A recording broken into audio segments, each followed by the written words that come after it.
Iginiit ni Pangulong Bongbong Marcos na wala siyang kinalaman sa pag-impeach ng Kamara kay Vice President Sara Duterte.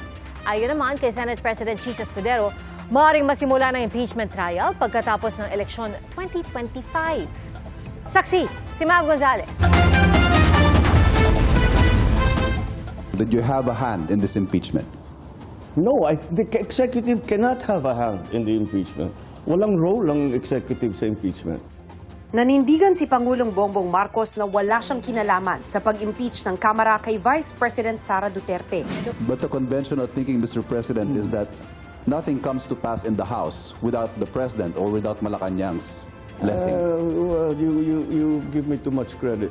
But again, what the House has done is clearly the mandate that they have been, the constitutional mandate that they have to proceed with the impeachment complaints. Hindi itinanggi ng Pangulo na napag-usapan nila ng mga kongresista ang tungkol sa impeachment. Nakumbinsi naman daw niya ang mga kaalyado na huwag mag-file ng reklamo. Pero hindi naman daw niya kayang diktahan na huwag i-endorso ang isang impeachment complaint kapag na-file na. Ang kanya nga mismong anak, unang nakapirma sa listahan ng nag-endorso sa impeachment. Humingi raw si Congressman Sandro ng payo sa kanya. Do your duty. You have to support the process. You are constitutionally mandated to carry out that process. And you are a congressman, so do your duty. That's what I told him. I didn't know you'd be the first to sign. Kanina, natanong ang Pangulo tungkol sa usap-usapan online na malaking halaga ng pera raw ang kapalit sa pagpirma sa impeachment. A little bit over 2/3, hindi mo makukuha sa ganong klaseng sistema. Don't think that way of operating would have worked. Sa ngayon, nasa Senado na ang bola. Ang sabi ni Senate President Chis Escudero, hindi nila maaaring simulan ang impeachment trial ni Vice President Sara Duterte habang naka-break ang sesyon ng Kongreso. Kailangan daw makonvene muna ang impeachment court at maaari lang itong magawa kapag nakasesyon sila. Kung may mangyayari mang aksyon o kaganapan kaugnay nito, yan ay mangyayari sa June 2, pag-resume ng Senado. Matapos ang eleksyon, hindi namin ito mamadaliin. Disyembre pa na ihain sa Kamara ang mga naunang impeachment complaint laban sa bise. Pero kahapon, na huling araw ng kanilang sesyon lang ipinadala sa Senado ang articles of impeachment. Kung nagpa-banjing sila gawin ito, siguro wala naman silang basihan ngayon na madaliin kami. Hindi naman siguro makatarungan o tama na pagkatapos nilang upuan ito ng ilang buwan.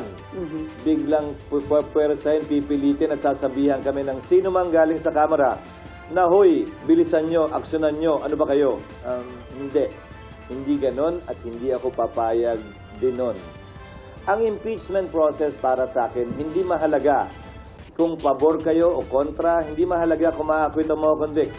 Ang mahalaga para sa akin, bilang tagapangulo ng Senado, maging credible, kapanipaniwala, at magagawad ng hustisya.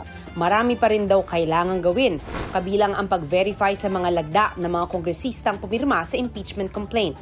Sabi ni Escudero, hindi pwedeng e-signature dahil kailangan personal itong pinirmahan ng kongresista at pinanumpaan sa harap ng House Secretary General. Kailangan umabot ang verified signature sa 102 para matiyak na sapat ang kinakailangan bilang para diretsong naitransmit sa Senado ang reklamo. Sa tanong kung pwedeng magpatawag ng special session ang Pangulo, magpapatawag po ba kayo ng special session? If the senators ask for it, yes. Again, sila ang magde-decide. Hindi kami ang nagde-decide. Pagpapatawag ng special session sa aking pagkakaalam ay hindi para mag-convene ng impeachment court. Sabi ni Escudero, kung pagbabatayan ang natitirang araw sa 19th Congress, tsak na aabot sa 20th Congress ang impeachment trial at sila na ang magdedesisyon kung mako-convict ba o hindi si VP Sara. Ibig sabihin, kasama sa maghahatol sa bise ang 12 senador na iboboto natin sa eleksyon. Sa paglilitis, pwedeng ipatawag si VP Duterte kung kailangan. Karapatan po niya. That is part of the rights of an accused under the Bill of Rights to confront his or to confront the witnesses against her. Karapatan po niyan, mag-attend araw-araw, kada hearing, magsalita bilang abogado. Dahil pwede siyang tumayo ang abogado para sa sarili niya o tumayo pa nga bilang testigo. Pero hindi siya pwedeng piliting tumestigo sa kaso. because it will violate, on the other hand, the right against self-incrimination. Kumbaga, hindi siya pwedeng patawag ng prosecution at pwersahang paupuin doon para tanungin kung ayaw niya. Sakaling ipatawag daw si Duterte at hindi siya pumunta, may kapangyarihan daw ang Senado na mag-issue ng subpoena. Para sa GMA Integrated News, Mav Gonzalez ang inyong saksi. Mga kapuso, maging una sa saksi. Mag-subscribe sa GMA Integrated News sa YouTube para sa iba't ibang balita.